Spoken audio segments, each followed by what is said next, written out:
What's up? It is the Sports Live on a Thursday. Gonna have a good show talking about a Titans team issue, or is it just all Will Levis's fault? That's basically what the last many weeks have felt like since the Titans started playing regular season games. But we've got some data now. The Titans are 1-4, so we've got 5-game sample size, but we actually have more games to pull from about a situation that the Titans have continuously seen happen game after game with Will Levis as the quarterback, whether it was Mike Vrabel, the head coach, or Brian Callahan, the head coach. And we're going to go through what that means and ask, is it a team issue or is it Will Levis's fault? Then we'll talk about some things that Will Levis said yesterday about things that he wants to do better, and something that Easton, you have a little, I don't know if it's a monologue or a light bulb moment or what, or how you want to define that. It's something, just something you want to get off your chest. I have a presentation for the people. I brought some, I made some graphics at Kinko's. I brought a pointer. I'm going to set up shop and show some people some things. Presentations are good. I like the idea of a presentation here,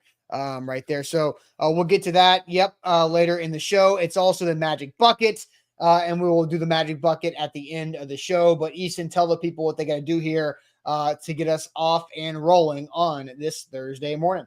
Yeah, good morning, Austin. Good morning, everybody that's with us here live. We appreciate you being here. Do us one quick favor. Hit that thumbs up button. That's the like button right between us and whatever is below us on your screen right now on Facebook, on YouTube. Hit like for us. Like the show this morning.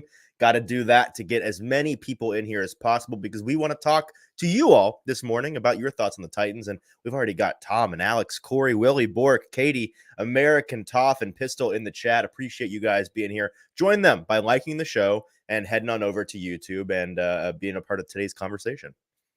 Yep, that's absolutely right. Let's get it going officially. Welcome to the A to Z Sports, powered by BetMGM app. As always, I'm Austin Stanley. He is Easton Freeze, one of our Titans reporters for A to Z Sports.com, and we are Nashville's on-demand sports.network, going live weekday mornings at 8 Central Time on Facebook, YouTube, and Twitch. Links to the show segment by segment on our Twitter X timeline. Also hit us up on Instagram, TikTok, and Threads for more great Titans content. Got to thank our sponsors because they make it happen for us, and they help out all of you, like Wilson County Hyundai. Make them a part of your new car buying process, Seaman Lebanon, or at wilsoncountyhyundai.com. The Bone and Joint Institute, boneandjointtn.org, the region's destination for comprehensive orthopedic and sports medicine care. Farm Bureau Health Plans. Get better with Farm Bureau Health Plans, and do that by getting a quote at our link, fbhp.com/ATOZ. And TDOT, be part of the solution to end littering across Tennessee by visiting their website and the campaign at nobodytrashestennessee.com. So American Top says, where the hell is Sam? And I saw that Easton, you favorited that comment to get it out. Sam is in New York. Sam is had a survivor party to attend in NYC last night. He will be on the show tomorrow. Perfectly. I mean, the scheduling people did us a solid because the Titans will also be in the state of New York at the end of this weekend. So Sam will literally just go from the survivor party in New York City, which was last night, then to Buffalo, traveling a little bit upstate to go to Buffalo, over to the left towards the lakes. And he'll be at Titans Bills covering that with Buck on Sunday. So Sam will be on the show tomorrow. So that's where that's going, because American Top says it's becoming obvious Sam won Survivor because he's never on this show anymore. That there's no correlation to any of that, because I have no idea how Sam did on Survivor. Neither does Easton. Neither does any of the other people. You could make a million of these assumptions, because I also watch him get a very cheap Chipotle meal every day. He's eating very frugally, so maybe it's obvious that he lost Survivor. We don't know. We don't know what he did. And here's the thing: Sam. The whole goal of the show was that Sam was going to be on the show around twice a week, and Easton's on around twice a week, and Zach's on once a week. And that's what's happened. And that's exactly what we're doing, because Sam was on Monday. He'll be on Friday. That's 2. So Easton's the real on story Wednesday. here is Sam keeps dodging the magic bucket, which to begin the season was his assignment, and he's sloughing it off on me, and so I keep having to deal with this nonsense. And then Zach and his wife bought a house and had to move, so that's their fault too. Look, Easton and I, we're the ones that are getting yanked around here. It's not Steady Eddie. We're just here to do our job, man. I don't know what to tell you. Absolutely. All right, so Sam will be on tomorrow, but to talk Titans, and he won't be in Buffalo yet. tomorrow morning. He will be in Buffalo Friday night, I guess. You can tell which of them has been to Buffalo, by the way, because talking to Buck, he's not excited to go. Talking to Sam, he's stoked to go to Buffalo. So we'll see if Sam enjoys Buffalo as much as he says he thinks he's going to. Yeah. To me, Buffalo is like the Wayne's World. Hey, I'm in Delaware. Like, right, exactly. That's how I view Buffalo. All right, let's dive into this because there is an interesting trend across the Tennessee Titans. Where are they a bad football team, or is their quarterback just also really bad? I think Buck Rising and Lucas Panzica had a conversation a couple days ago on 104.5 The Zone around this, surrounding, is Rand Carthon's plan failing? But Easton, you wrote about this earlier in the week on A2ZSports.com. The Titans aren't bad until the worst time to be bad. Right. So let's go through these graphics here. Here's the first one. Easton, take us through this graphic on the screen now. Right. So the Titans have a finishing problem, as demonstrated by this graphic, which is actually a week old. I'll give you the updated numbers here in a second. But this is the Titans' point differential in each quarter of the game through their first 4 games. This does not include the Colts game. But as you can see, you don't need the Colts game to demonstrate how they are a winning football team for 45 minutes of every game. And then they turn into a pumpkin at that 45-minute mark, and they fall apart in the fourth quarter. It gets worse when you add the Colts game, Austin. The updated numbers from left to right here, first through fourth quarter, are +4, +10, so those are the same, +14, -21. That's the point differentials per quarter through the Colts game for the Titans. They have been outscored in the fourth quarter this season, 33-12. 12 whole points in the most important frame of the game combined on the season. For reference, there were 5 teams in week 6 who scored more than 12 points in the fourth quarter in that game alone. So they're collapsing in what is fundamentally the money quarter, the most important frame of the game. They stink. And this is something that, to their credit, we at least know that the Titans know, because Brian Callahan has talked about it this week.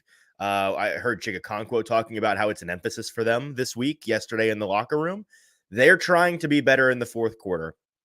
And it's, the win probability charts, like on ESPN or whatever, where it shows you go through each Titans game this year, and most of them are like climbing a hill towards the Titans and then just a precipitous cliff in the fourth quarter. The Price is Right yodeling guy, right? Yes. Yeah. But I tweeted that a couple days ago, just a screenshot. The Colts game, the Jets game, the Bears game, they're all like that. And so it's very bad. We have another graphic as well to demonstrate. It is very bad. And so here, this is I think the story of the Titans year, because against the Bears, winning, against the Jets, winning. Like, there's so many times, like, we've done halftime. How many halftime shows have the Titans had the lead or tied? I think all of them except for the Packers game. Right. Right. Yes, literally all of them. Yes, have been either tied at halftime or the Titans had the lead. All of them but the Packers. So 4 to 5. 80% of the time they are winning or tied at halftime. Well, because they're outscored in the second half. 28 points in the first 3 quarters. They're winning in the first 3 quarters of the game by a lot. And because the Dolphins game is such an overwhelming differential in win versus loss in that one scoreboard, they are +7, I think, on the year. Is that correct? After the Colts game, I think it's actually negative now. But they're like, of the teams that are below 500, they have one of, if not the best point differential, is the point. That of the sucky teams this year, their point differential does not reflect it. Yes, and Tennessee on YouTube says that's because the defense hangs into the fourth. And that's the story of the game, is that part of it. The Titans defense is the number 1 defense in yards allowed. I think they're really high up there in points allowed as well. But they give up. They break. The dam breaks. It shatters, and they can no longer do the thing that they've been doing for 45 minutes because they are tired. Right. Isn't that their fault? Is really the question. No, that's what we're about to get to on the next graphic, is because the Titans defense is just stuffing the Jets run game all day long. And then boom, this Braylon Allen rookie kid has like this game-winning touchdown run for 17 yards off the right side in the fourth quarter. Like, damn it. Like, everything was so good until that, right? Everything was so good in the Colts game until they gave up the drive to kill him. This happened last year too. They kept giving up the drive to kill him. Again, in so many, the Seahawks game is a perfect example of that last season. several other games that happened last season where you're in the game, you lose one-score games because your defense breaks because it has been standing strong for 45 plus minutes. So here is the second graphic. And this is where I think now we say, is this Will Levis's fault? Because Will Levis has now played 14 games as the Titans starter. Is that correct, Easton? I believe so. Yes. So 158 quarterbacks have started at least 10 games in the last 20 years. Will Levis is 2-12 against the second half spread, is the worst percentage for all 158 quarterbacks. Is that bad? One more time. Will Levis is 2-12. That's 14% against the second half spread. That's the worst in terms of 158 quarterbacks who have started 10 games in their NFL career in the last 20 years. Yeah. 20 years. That's horrific because I think why the second half spread is interesting is because it takes into account the halftime score. Right. I mean, I've seen some people be like, well, that's, it's Vegas's made up number. What Vegas is doing is setting expectations, right? What you're expected to do in the second half based on the matchup and based on that first half. It doesn't mean the Titans lose the game, right? It's talking about right. Most of them they did, to be clear, but it doesn't necessarily mean that. Here's the example. The Titans beat the Falcons in Will Levis's first start. The Titans lost the second half spread, I believe, in that game because they got up so much and it got really tight there at the end. Like if we go back and remember that Falcons game, it was not just all sunshines and rainbows and a Will Levis coming out party throwing 4 touchdowns over 50 yards more in the air. They allowed a comeback. They kind of fell flat in the second half of that game and did not put up as many points as they otherwise should have. Now, here's what I don't know. I don't know if this stat, does this include the Dolphins game that he technically started and did not finish? Do you know that? I don't know, but I'm trying to do the math.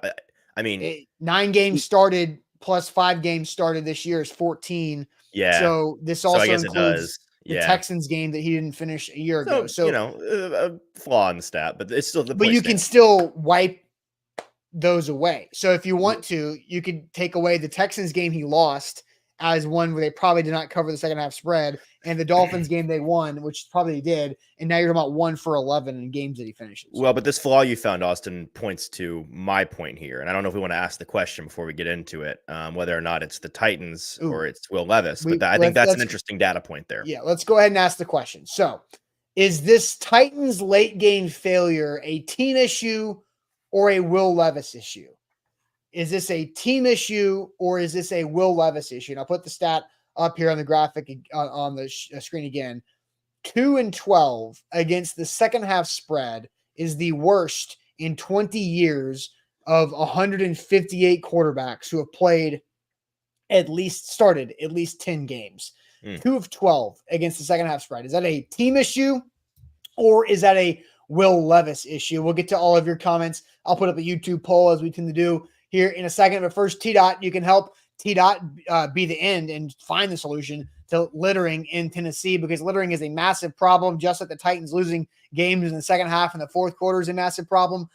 T-Dot has over 88 million pieces of litter to clean up on the Tennessee roadways, and they spend $23 million every year to fix this problem. So it's not a lack of trying from T-Dot's side point. They just need more help. Recruiting efforts. How can we all as Tennesseans help clean up our state and keep our state going in the right direction? We can all do that by joining that solution by visiting NobodyTrashesTennessee.com. They have so many organized cleanups already set up. All you have to do is sign up and show up and help your state stay beautiful. It's a great opportunity for maybe kids that you have looking for volunteer experience to show them how to do things, a great learning experience for them as well. It's good for everybody. So be part of the solution to end littering across Tennessee by visiting NobodyTrashesTennessee.com.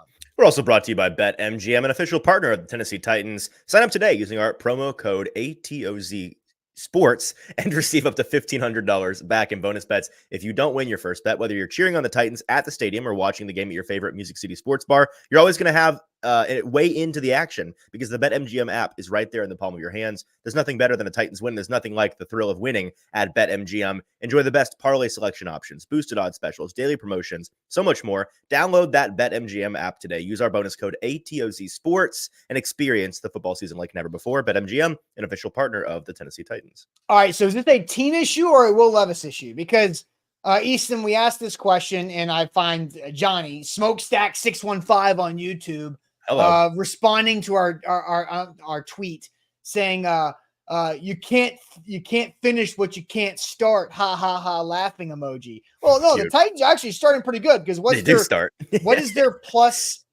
their score differential in the first 3 quarters combined? Plus 28. Plus 28.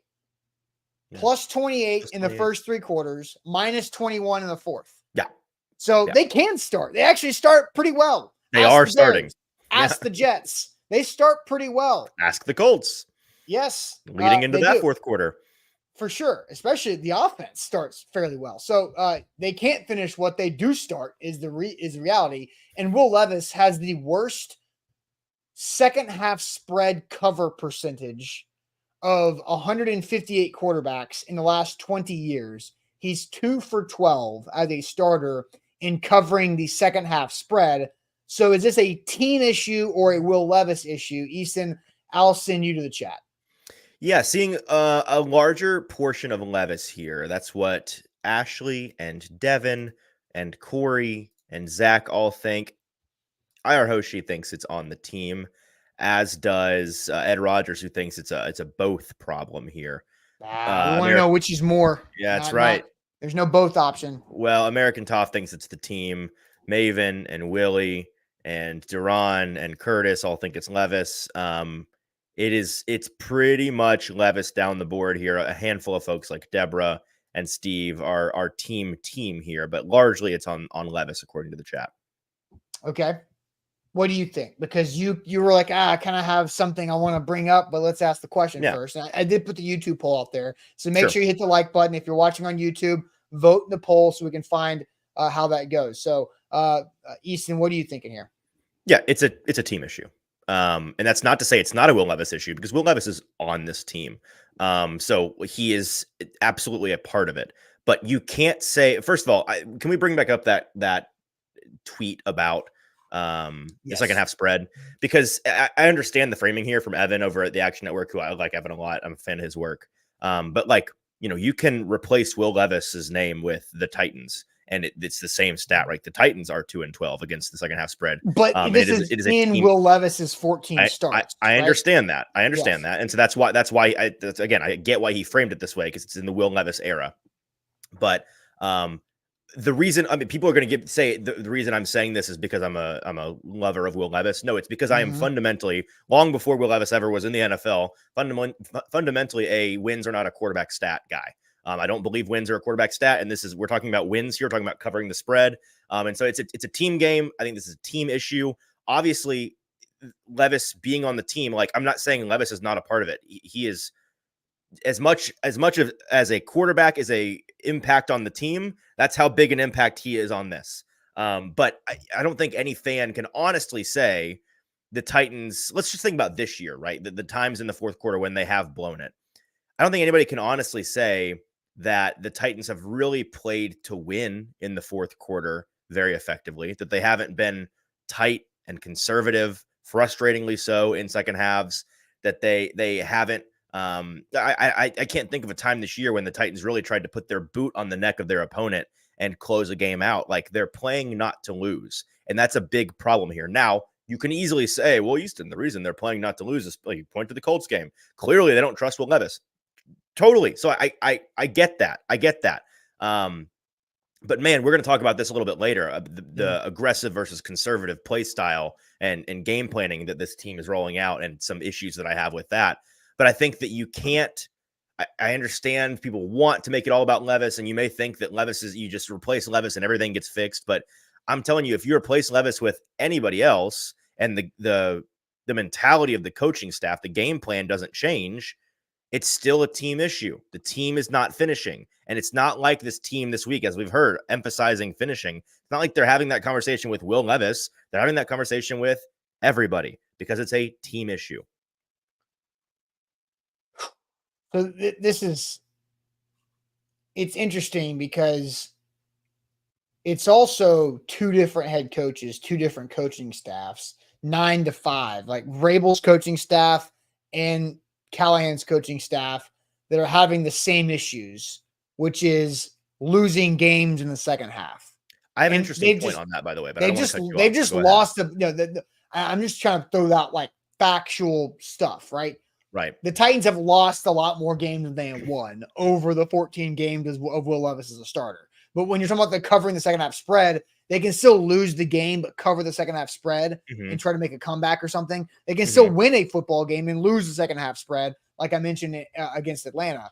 So what was the point you were going to add on to that? Well, just that I understand that we're talking about the Will Levis era, and it seems to be like, well, since it spreads across two coaches, maybe it is the quarterback issue. But if you just go because I was looking at this yesterday, if you just go pre-Levis and look at the end of the Vrabel era without Levis, right, with Willis and Tannehill, this was also an issue. Like they were, ever since that Green Bay game on Thursday night in what was 2022 or whatever, the Titans have kind of had this issue. And it is an interesting thing because, Austin, think back to the beginning of the Tannehill era with Vrabel. They were the opposite, right? They were a clutch team. I think I looked at the other day. I should have written it down. I think Ryan Tannehill is like 19th all time in terms of quarterbacks with fourth quarter comeback drives. Yep. Like when he was cooking, they were a team that they were the get a bucket guys at the end of the game. They were good. The dagger in the heart of the opponent. Clutch. Yep. That's what I'm looking for. Thank you. They were clutch, and then something flipped, and then at the end of the Tannehill Vrabel era, when the roster kind of fell apart and this team fell apart, this began. And then now it's transitioned to Will Levis and kind of continued. So I think if you're going to include 2022, 23, and this year, and you're throwing all the quarterbacks who have played into the same bucket, the Titans have probably lost and not covered second half spreads more often than they have. Correct. I think you say, why? What is the biggest issue? The biggest, who is the biggest person to blame? I would circle the offensive line. Bad offensive line, probably bad second half, especially when you're covering the spread. Either you're losing the game and you have to throw the football a lot to try to catch back up, and then you give up 1 million sacks in the second half, like against the Packers, and you don't cover the second half spread and you just lose by more, or you're winning the game and you're not trying to do too much and the offensive line can't consistently establish enough time of possession in the second half to build on that lead, so you give up some of that lead. I think offensive line is probably the biggest reason for all of it. Now, with Will Levis, it is a 14-game sample size, and I do find it interesting that it's a small enough sample size that we can still remember off the top of our heads specific situations. Yeah. And that's a bigger percentage of the full picture because it's such a small sample size, right? Right. Like we know, like Chicago, that's Will Levis's damn fault. Yeah. Right? The Jets, not as much because his issues were first team loss. It was a team loss, yeah. Right. But the overall point of like they still lost to the Jets because the offense could not score enough points, so the defense built the dam and then they broke. Right. That's still the reality, even if it's not like Will Levis's fault. That's more like an offensive line, circle that issue. So I think overall, the fact that I'm going to put the stat again. I have to say this is a Will Levis problem because there's other Titans quarterbacks in that 158, right? This is 158 quarterbacks over 20 years, and he's the worst. So like this tells me Will Levis is not clutch. I think Will Levis is not. Oh, I agree with that. He's not done anything to prove that he's clutch in terms of a fourth quarter moment. It's the moment. It's what is the moment in the second half of a game where Will Levis pulled through and you're like, damn, that was a great way to either close out a win strong and not limp to a win, or or like you came back and won. The Miami Dolphins game, Monday Night Football a year ago, is absolutely the reason why everybody's like buying Will Levis stock in the offseason. Well, that's his one clutch moment of his career. That is right? it. That was right? definitely a clutch. And he came close to doing it again this year. The end of that Jets game, that drive, if they had capitalized and gotten that touchdown, that would have been a clutch drive. I mean, they had three. They were first and goal. They had 3 shots at the end zone. Was it first and goal? They were inside. They were in the red zone. They were inside. Yeah, the 20. I feel like they were throwing. I feel like it was very much like the Steelers game. Maybe I'm mistaken, but I think they got to first and goal, and then penalties backed him up, and then they were throwing from like the 18-yard line. Yeah, I feel like they were taking shots at the end zone from like the 17 or something. But my point is, he led a full field drive, and if they had scored there, that would have been clutch moment number 2. But to your point that he's not been clutch more than once in his entire career, you're right. I can't argue that. Yeah. By the way, the Titans just released Jamal Adams at his request. Can I show of hands in the chat? Who's shocked by this? Anybody? Bueller? No, didn't think so. We talked to Brian Callahan, or we tried to talk to him about it yesterday. And the answers were all very obfuscatory, which I believe is a word. Sure. Yeah. Jamal Adams just strikes me as a strange emotional situation because like the last 48 hours, all Jamal Adams has done is post old stuff on his Instagram story of him playing football for other teams. Right. Like it just a really. Did you see the end of that, by the way? Because you and I talked about it as it was happening. Did you see the last post he made? Oh, the last like actual Instagram post? The graphic of text that he posted at the end of that thread. Because we didn't talk about this. Buck showed it to me yesterday because you and I missed it when we were talking about it. So for folks that are wondering, what are these guys talking about? On Jamal Adams' Instagram story, he was posting a bunch of, it's like he was going back through his camera roll of the good old days, posting all of his pictures from Seattle and New York. And it's like, a guy that just got put on the NFI list and is no longer with the team. It's kind of weird. And then at the end of like 20 pictures, Austin, he posted something that was like, sometimes you got to remind him, who you are, that you bout that or whatever. Sometimes you gotta pop out and remind them a little bit, was the gist of what he said. So my goodness. Yeah, I mean, folks can go back and see the look on my face on the show that I used to be on the day that we found out he was being signed by the team. I personally really dislike Jamal Adams, just a me thing. I also as a human being. Yes, I mean, based on his past, frankly, if you go back and ask anybody that was on the beat in Seattle or in New York, they will tell you he's a very bad person. He's done some things that I think crossed the line very, very, very far. I want nothing to do with the guy. Personally, pleased he's not on the team anymore, and I don't have to talk to him in the locker room anymore. Yeah. And for the Titans part, from a football standpoint, he wasn't doing anything. I think in retrospect, now you think, cutting Elijah Molden. Maybe you could use that guy now, especially with 2 safeties back there who we saw one get banged up in this past game, ultimately went back in. But if you lose one of Amani or Quandre, it gets ugly. It's the Mike Brown party. Right, for sure. Yeah, so that's the latest update is that Jamal Adams has been released by the Titans per his asking. So Jamal Adams asked for his release and he got it.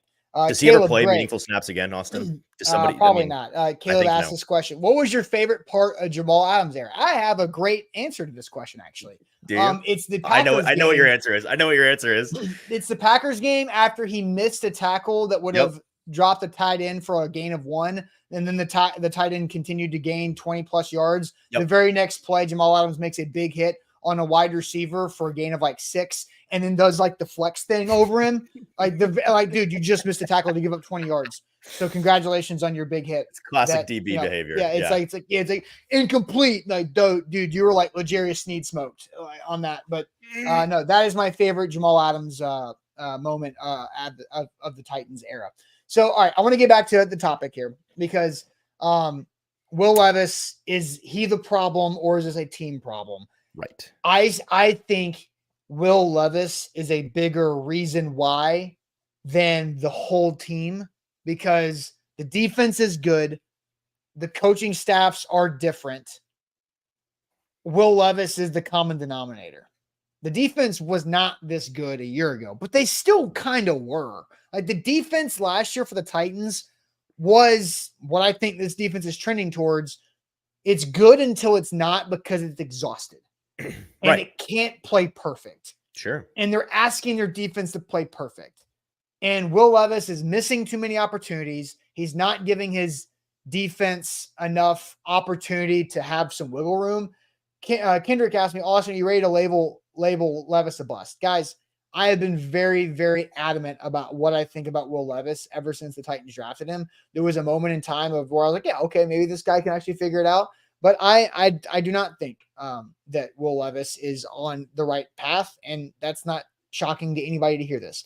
So I'm going to go. We got super chats on this. I've got other data going back to college to show you, is this a Will Levis problem or is this a Titans problem on why the Titans cannot finish games? Because they do start games well. They do start games. They're plus 28 in point differential in the first 3 quarters and then minus 21 in the fourth quarter.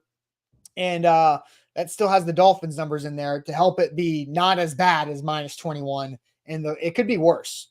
Like if you take the Dolphins game out, it could be a lot worse where Will Levis was actually not on the field. So I'll get to some of this other data. But first, I want to tell you guys about Farm Bureau Health Plan. Speaking of data, how about saving money and getting a better rate and getting a better coverage plan for your health coverage? They can do all of that with Farm Bureau Health Plans. They've been serving Tennesseans for 78 years across the entire state, and they can help you out as well. FBHP.com/ATOZ is their website. Go get a quote today with Farm Bureau Health Plans. We've been working with Farm Bureau Health Plans for over 3 years now.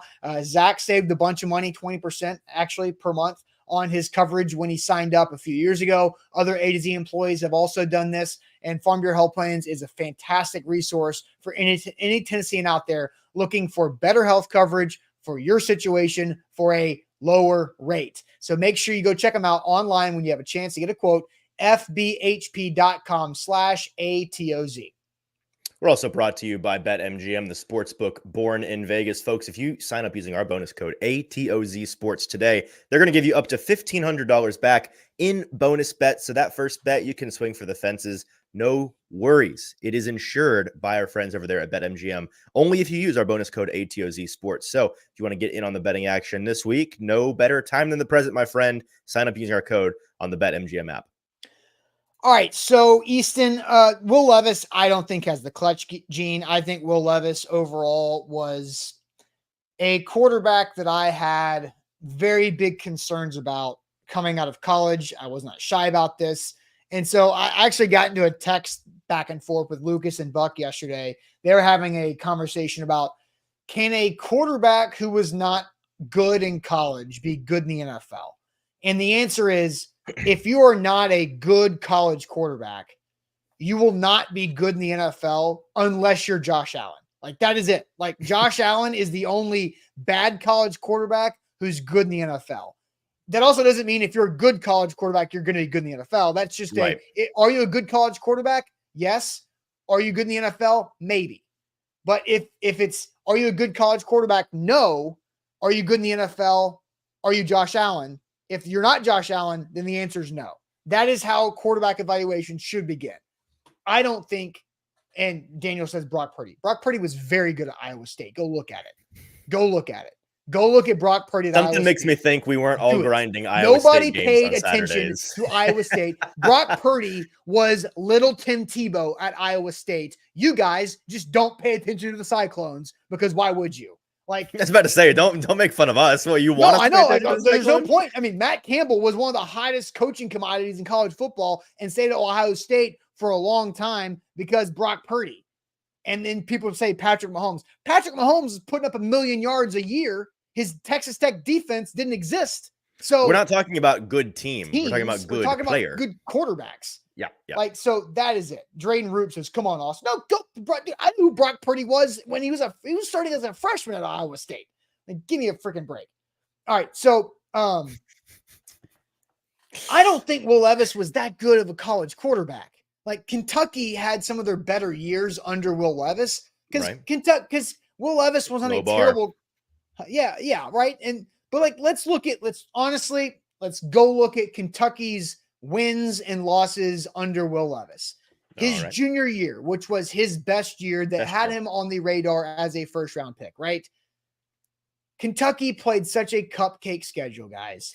They played UL Monroe, Chattanooga, New Mexico State and a very, very down Louisville program at the time, where they scored 45 points, just 28. They barely beat Chattanooga by 5. Then they put up 50 points in back-to-back games against New Mexico State and Louisville, where Will Levis had nice performances. Then they played in the SEC East at the time, a really bad South Carolina team, and scored 16 points on them.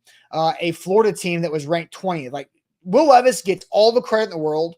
And I'm being honest. Will Levis gets a ton of credit for Kentucky having back-to-back wins over Florida when he was there, because that doesn't happen for Kentucky football. So credit to that, Will Levis, for the 2 wins over Florida.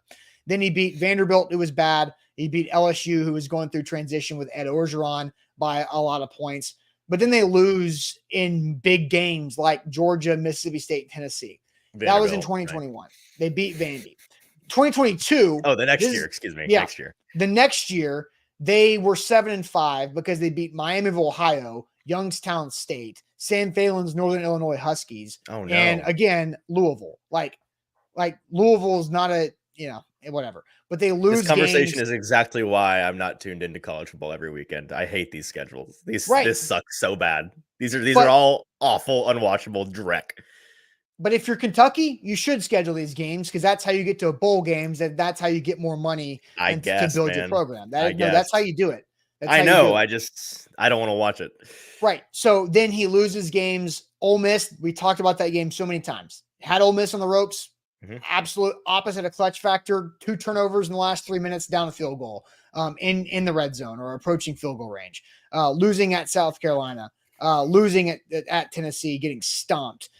They lost to Vanderbilt and to Georgia. I'm not going to hate on anybody for losing to Georgia over those couple of years. But like Vandy, very good team. Come on. That Vandy team was atrocious. Vandy's a storied program with a rich tapestry of history. So I don't know what you're talking about. So I just don't think Will Levis wins in the big moments, unless it's the Florida Gators, hard to argue he gets credit for, like the Florida Gators and the Miami Dolphins.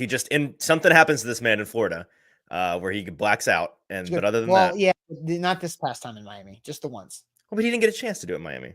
I know he did. He threw an interception on his He got hurt. It was 10 seconds into the game. If he'd been in that fourth quarter, he'd been slinging it. I know it. So I believe just giving you a hard time. I just feel like being 158th out of 158 is a you problem. I get your argument. I get it. I think you're wrong, but I get it. It's dead last. Now, look, the Titans are not off of the blame pie. Which is my point, that it's a team issue. But I think it's more of a Levis issue, because if it's literally just Levis, the answer is Levis. But if it's the team, the answer has to be the team. Because I think the defense is so good. The defense is so good, but they can't hold up perfectly for 4 quarters every time. I think you're giving the defense just a little bit more credit than they deserve. Just a little bit. Because I'm just like, you keep talking about the defense in these fourth quarters and how, they were just exhausted. I can think of some moments that weren't really exhaustion based I'm thinking about Malik Willis completing 3rd and 17s. The Packers game is a crap performance on everybody.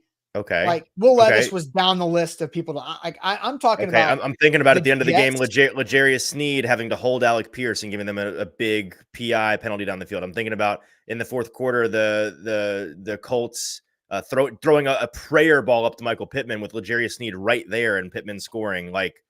But Easton, the Braylon Allen run, again, just a little bit, but there are some things. But how many points? They're not like the Titans defense. The Titans defense is allowing their opponent to 17 points or less until the offense can't keep or extend a lead beyond that, and then they give up the touchdown that allows the Bears. The defense that allows the Jets to score 24. That allows the Colts to get to 20. We're talking about 20 and 24 points when the Titans had the lead or it was tied, and the defense broke because it can't be perfect. I get that. And you know what? I agree with you, Austin. It's a full team issue. We can't point to any one person. So you want to go to YouTube poll? You want to go to No, YouTube I mean, poll? I already know the results of the YouTube. No, poll. it's actually fantastic. This is Okay, because great. everybody just look for a reason to hate on Levis, which I No, get. I because totally do. But like, again, can I make one statement real quick and then we can go to the poll? Sure. The reason why I'm being put in this position to defend Levis, it has nothing to do with me being high on Levis right now. I have never been lower on Will Levis. I mean, things are bad for the Levis camp, very bad. I don't believe in him at this point at all, just like you all. My thing is, and I think Buck has made this point on the radio too. I think the scapegoat nature of Will Levis right now is allowing fans to ignore some very real, very serious problems the rest of this team has. Like, I don't think it is just a Will Levis thing. I think it is largely a Will Levis thing. But I don't think turnovers in like 4.25 game. I think it is largely a Will Levis thing, but I don't think it's just a Will Levis thing. I don't. I think it's a majority. It's not all a Will Levis thing. It is a majority Will Levis thing, in my opinion. That's what I just said. So we agree. I'm happy to come to a agreement here. Is the Titans' late game failure a team issue or a Will Levis issue? Is this the poll? This is the poll. 52% Will Levis. Wow. It was, I will say this. Until my last punch, it was dead 50-50. I'm dead serious. It was 50-50 until my last little bit of like information in my take. So my sales pitch changed it by 2% off of being 50-50 to 52-48. So it is very close, which I think means how many votes? Did it tell you how many votes there are? Like, over 120 in the last 20 minutes. Okay. So it's pretty close. It's pretty close. All right. Super chats real quick, because then I want us to get to another conversation that you have about Will Levis. But these super chats, I believe, have to do with this particular conversation. King VC says, lock in, like the show. Yes, hit that like button, please. What up, King? Watch on Facebook and or YouTube. Like the show. He says, I think last year it was a team issue, but we can all agree that the team on paper is better than last year this year. So for the games he's played this year, it's Levis. That's what King VC says. Which I think this year, outside of the Packers game, I think the majority of the losses are on the inability for the offense to score more than 17 points, because that's what they've been stuck on. Has it been? Wait, yes, has it been literally every game besides the minus minus 17. Yep. So 4 of their 5 games have been 17. 24-17, 24-17, 20-17. So that's only 3 of them. What were the other 2? I know the Dolphins. The Packers they scored 14. Oh, only 14. Okay. And so then the Dolphins, they scored 31. Damn, if they could have just had a field goal in that Packers game, I know, would have helped our narrative. Darren says, Vrabes had a horrible team and they sucked, no doubt, but able to squeeze a few games by. The team now more talented, but the QB is straight buns. They can't squeeze anything close to a win. It's a QB problem. Man, straight buns is that's such a bar, Duran. I like that. I love that. That is so underrated. Like, I think calling somebody a dork or a doofus also very underrated. My favorite one right now, Bozo. Hey, Bozo is a good one. Bozo's pretty good. Man, and like bring back schoolyard humor. Yeah, I'm with you. Clean schoolyard, elementary school burns. If you can burn somebody with elementary school style, then that's a good job. That's creative. One might argue they cut deeper than profane burns. I mean, when somebody calls you a bozo, that can hurt depending on the context. Yep. All right. So, Easton, I know you have something to get to on this as well. So, I want you to set up what you want to dive into. Then we'll play Will Levis video, and then we'll let you kind of make your point. So, kind of tease us a little bit with what you want to dive into today.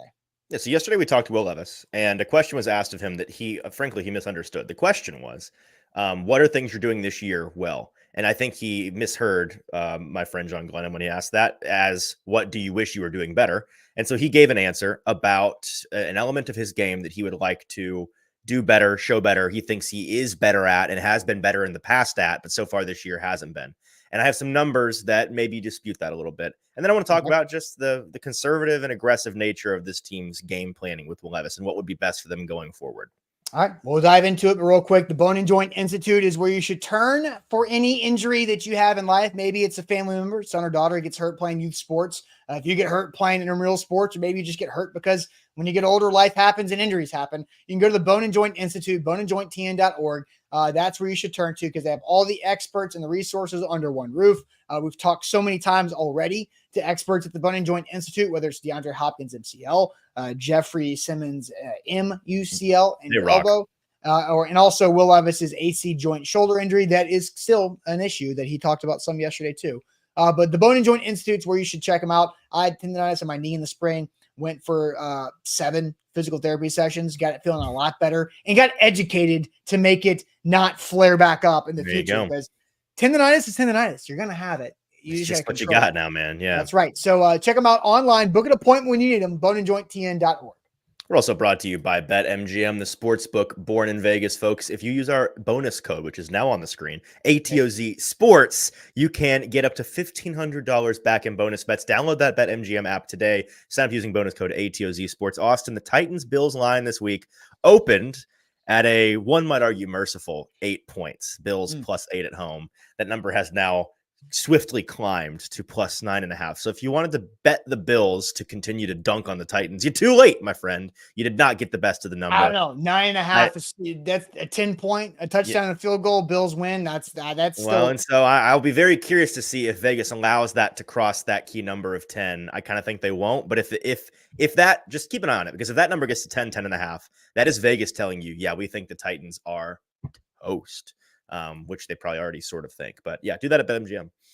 All right. So Easton, let's play this video from Will Levis about what he wants to get better at and what he would like to do more in this Titans offense. I'd like to hit some more deep shots. I mean, I feel like my deep ball accuracy is one of my strong suits, and it just hasn't showed up on tape this year, and that's disappointing for me. So just finding ways to put myself in a better position to be able to get those balls off and just making those plays. I'm not going to search for those and try to push and, throw it up when it's not necessary. But the lack of completions down the field is, got to get that fixed.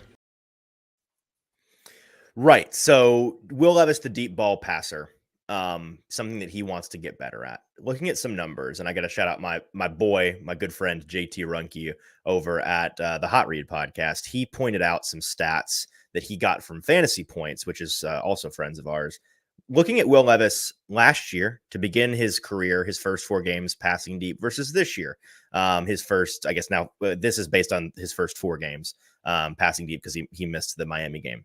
Mm-hmm. And when you just compare the raw numbers, it certainly looks like Will Levis was a lot better as a deep ball passer to begin his career than he is now, right? So far this season, he's 6 of 15 on these passes. And this, by the way, this is 20 plus yards downfield. So these are real deep balls. Air yards, right? Not just air yards. Yep, totally. Airing it out, getting the ball downfield 20 yards or more in the air. He is 6 of 15 this year for 136 yards, 2 touchdowns to 3 interceptions, a 73.2 rating. Only 1 hero play, which is a fantasy points metric for basically just a sick ass pass. So that's not you? Sure. What's the second touchdown? Because I remember the Calvin Ridley touchdown against the Jets is 1. What's the second touchdown? I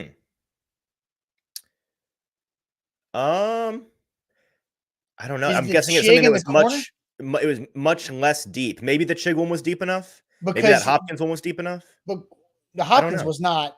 The Chig maybe because it was on the set. It was a 17-yard touchdown pass, but he was like 7 yards into the end zone. So like 20. So that's got to be it.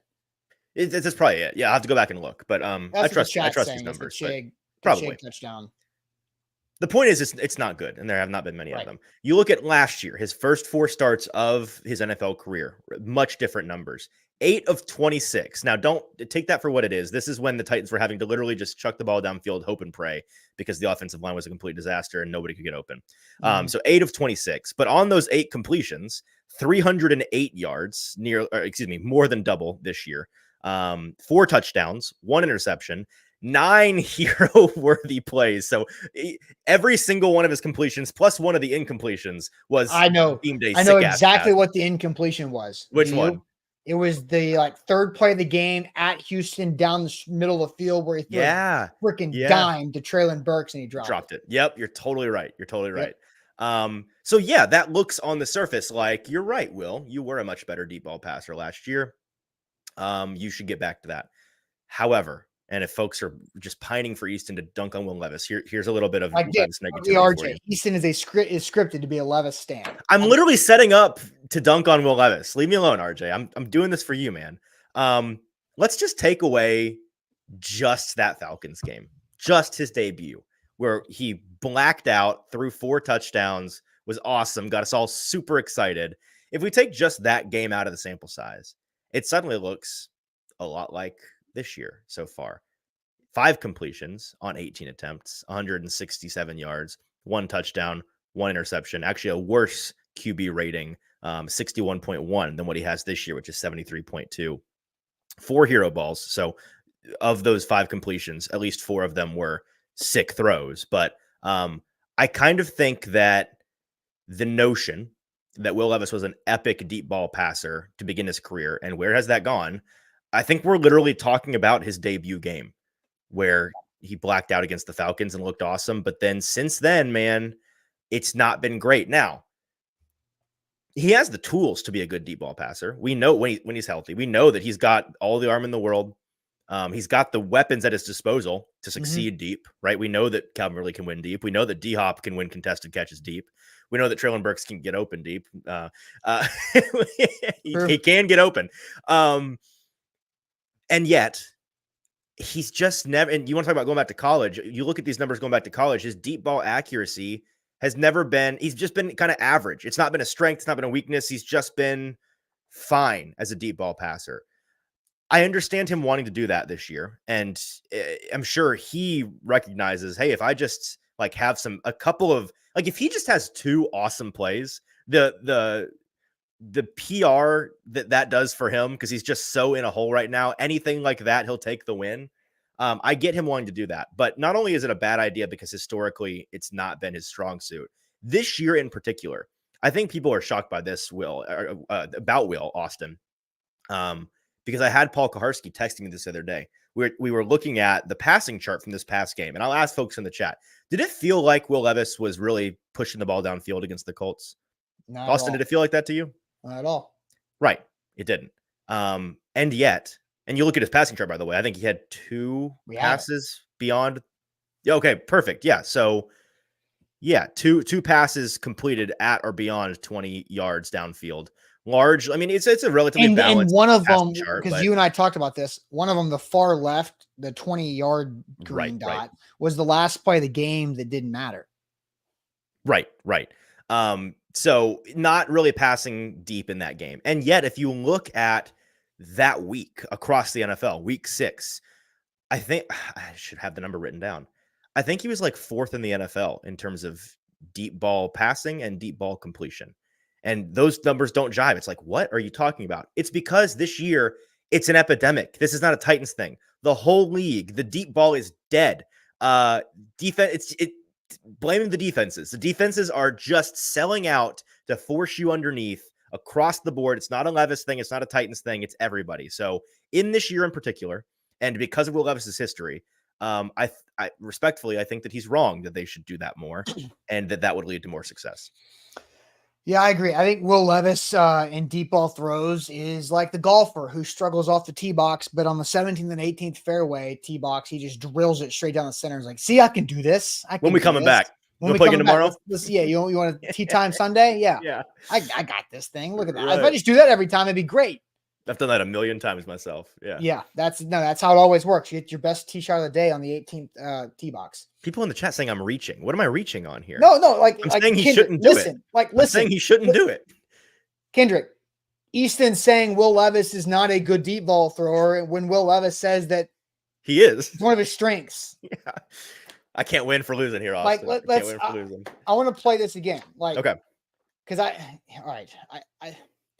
I told you something, Easton, before the show that I had an admittedly disrespectful thing that I thought of that made me giggle about Will Levis this morning after we got off of our show call. And it's about the way he answered the question that John Glennon did not ask that made me think about something that went very viral on the internet years ago. So here's the John Glennon question and then the deep shots answer from Will Levis. As you're building on Will, what are some things that you look at in your numbers or your game, whatever, and say, okay, I see a little bit of progress here, and I can build on that. I'd like to hit some more deep shots. I mean, I feel like So this game, same energy as this. My friend, the zombie, Jonathan, you're looking good. Jonathan just got an awesome face paint job. What do you think? I like turtles. All right, you're great, zombie. And As you're building on Will, what are some things that you look at in your numbers or your game, whatever, and say, okay, I see a little bit of progress here, and I can build on that. I'd like to hit some more deep shots. I mean, I feel like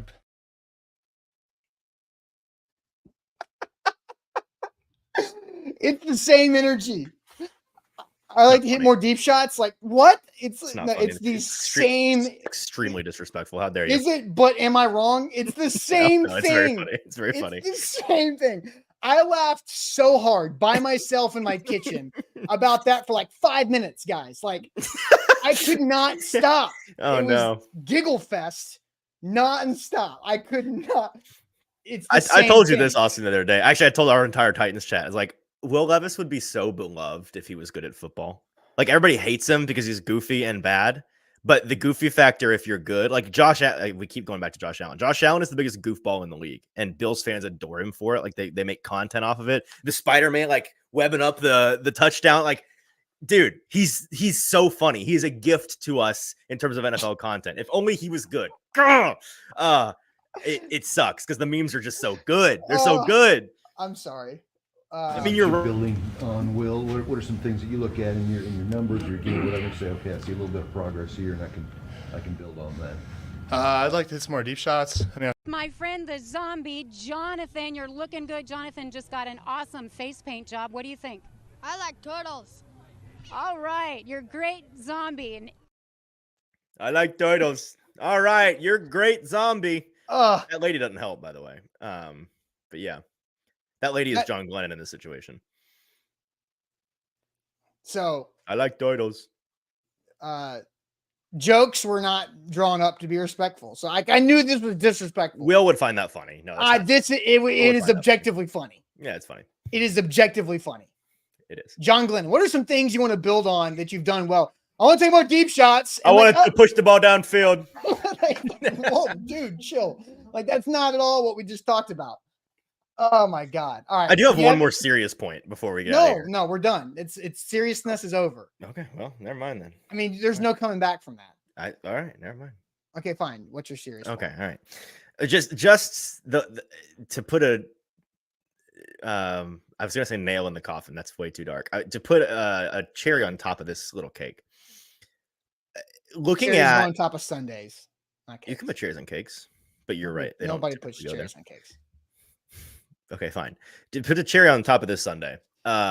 Just looking because yesterday I was doing kind of a comprehensive look through of the film from that game from an offensive standpoint for the Titans, and trying to distill down what my frustration was with the game plan, as well as the execution from Levis in the offense. And I tried to do a good job of it. And then my buddy Super Horn, if you don't follow him on Twitter, free shout, follow at @super_horn. He does great Titans film stuff. He did a film cut up, and the way that he ended it is I'm literally just going to say what he said because I think he puts it better than I could. He says the path forward is a difficult one. I think the staff would be wise to lean into more risk taking and explosives and just see where that plays out. My sense is it ends with struggles, but I think you're getting the worst of all worlds. Timid play and risk. Now I understand on the surface that sounds contradictory with what I just said about like, well, Levis shouldn't pass the ball downfield. That's 20 plus yards. I'm talking about like bomb deep shots. There's a difference between taking bomb shots down the sideline, 20 yards downfield, and eating up that 10 to 15 yard intermediate range, which they did a lot of last year, using DeAndre Hopkins in that way. Hopefully trying to figure out how to use Calvin Ridley in that way. Using their two tight ends up the seam in that way. I'm with him on that. And I think you and I agreed, Austin, that timid game plan on Sunday was really frustrating. And we both get why they felt like they had to live in that world. I get it. But to Super Horn's point, and I'm with him 100%, if you live that way and you do everything in your power to win despite your quarterback, or maybe to keep him from taking the win out of the realm of possibilities, you're going to get that worst of both worlds, where you're getting timid play from Will Levis, doing the things that he is the worst at, only throwing underneath, being efficient, all of these things. And you're not going to get any of the upside. You're keeping yourself from getting that upside. And so in the spirit of just living and dying by Levis, letting him air it out and seeing how the season goes and seeing if there's any progress, I think ultimately they need to open that spigot a little bit. Again, don't push the ball downfield like crazy because you think Levis thinks he's good at, like, that's different. But be a little bit more aggressive. Be a little more aggressive. No, I mean, I agree with you. I think, like, at this point, like, you don't have that much to lose, so why not? Exactly. And I 4 hours from now, I want whatever you guys are doing to just think about the Will Levis, I like turtles videos that we just played. I just want you guys to think about that after lunch. You're sitting there doing whatever you do for your job, and maybe you're in the middle of stuff and you just need to smile. Just think of that, because I'm going to do that, and I'm going to giggle later today about the Will Levis. I want more deep balls. Titles. Oh gosh. All right. Let's Well, we're out of show today. It's all out of time this morning. I got a very important meeting to attend. Good call. I've got this. Shout out Wilson County Hyundai, wilsoncountyhyundai.com. Make them a part of your new car buying process. Go see them in Lebanon or online at wilsoncountyhyundai.com. It's magic bucket time. Easton, eating a banana is in the magic bucket, but if that I'm trying to manifest that as my punishment. You're just trying to manifest it. All right. All right. This is for did you answer the most embarrassing fashion trend they used to rock last week, or was that just me? I talked about it as well. Yeah. Damn it. All right. So that one's retired because we've now all talked. What was yours? I can't remember. I don't remember either because it wasn't even embarrassing. Talking about actually, I may have thought it and not said it. Yeah, I don't think you did it. So do it. Well, if you want me to do it. Yeah. I think I stopped you because I was like, oh no. Okay, that's fine. Okay, you're right. I thought about it and I didn't actually say it out loud. It's not as fun a conversation as what you had, but I did, unfortunately. And I think everybody has a thing where you look back on your childhood and you talk to your like with your parents and you're like, why? Like, seriously, why'd you let me do that? What were you thinking as parents? For me, it was funny hats. I would wear, I don't even know how to describe it, like the British style hat where it connects, like the old style golfer hat. Oh yeah, like the I know what you're about. I'd wear those out and about. I would wear those out of the house. Yes. Nice. There was a period. Did Easton just give us the finger? Not on purpose. There was a period in which, and I am deeply ashamed to say this, I did rock a fedora. A fedora guy. Not for a long time, and it was like a very weird kid phase of mine. I was probably 10 or 11 years old. I did wear it out of the house. It is maybe the most, like, if I could pick one period of my life to just erase, that's it. That would be it, because I did wear that out of the house in polite company. Thought I was cool doing it. Yeah, but if you're like 10, I think it's okay. It's not though. It's still you can tell it viscerally bothers me. Yeah, I wore it to church one time. It was bad, man. Can you even wear hats in church? Not supposed to. Yeah, but hey. But I did. And my parents let me for some reason. And there are pictures out there, hopefully not on the internet, but that was kind of that period where you it was a weird fashion thing, because you'd see like the runway at the Kids' Choice Awards and stuff, and they'd be rocking fedoras. I guess that's where I got the idea. I was like, oh, that's cool. I'm gonna do that. Yeah. That's where we get everything. I still have that fedora, by the way, at my house. I should probably get rid of it. All right. Bork says that should be a bucket item where one of us has to wear a fedora the entire show. That's a good bucket item. Oh, Easton, we need more bucket things. There's one. Write it down. Wear a fedora for the show. American Toff asks, where is Easton's A to Z hat? We ran out of hats. And I'm asking the same thing, American Toff. We're in transition of our merch, which is a good thing for you guys, because we're actually going to have like more stuff that's cool. And so coming, that's where A to Z hats and new A to Z stuff is on the way. It's just we're kind of in this weird no man's land limbo period. Orlando gets it. I was in my Naked Brothers band bag. That was the era I was What's in. Naked Brothers band? They were a big kids band at the time. Don't worry about it. I can't even name one big song of theirs, to be honest, but I know the vibe. Nick asked, did Zach lose the merch in the move? No, the merch is in my attic. Also, anybody 3X people out there, we've got, I think, 15 to 16 3X things, whether it's a polo, t-shirts, we've got 3X pullovers. So anybody need 3X, hit me up. Seriously, I'm like actually just trying to get rid of them. Yeah, they're in my please attic. take these shirts, guys. Please. Yeah, we've got a lot of 2X and 3X stuff. So if you want 2X, 3X things, please, like I'm not joking, DM me on Twitter because I don't want that. I don't want it. And Kendrick, there we go. That's what I'm talking about. I've got a lot of stuff. Corey says I need a larger XL. Sorry, so did everybody else. That's what we don't have anymore. That's the point. We don't have hoodies, but just a bunch of 2X and 3X. So there you go. All right. And no, I don't want Nick. Don't try to get up to 3X. No, don't do that. If you need to get down to 3X, that's fine. But no, nobody's asking me.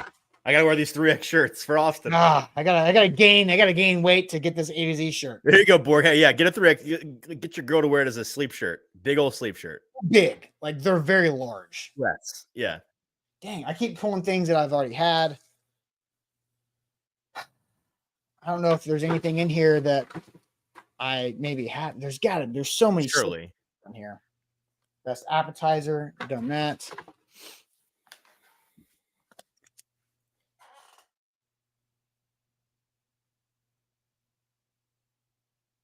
I don't know if I've done this. Okay. Rock a soul patch. Like a real one? Like It says draw a soul patch, but I actually I haven't shaved in like 2 weeks. Just shave for a soul patch tomorrow. That's a good bit. I need to shave. I've been needing to shave for a long time. We'll just leave the patch for the morning. It'll be funny. It actually will look. I think it'll be a look for you. It won't be a look for me. Jameson says I have done this. Yes, I've drawn it. I have not done the real one.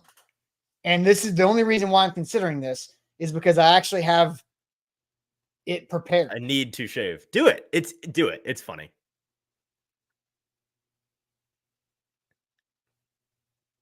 That's relatively harmless. One show with a soul patch.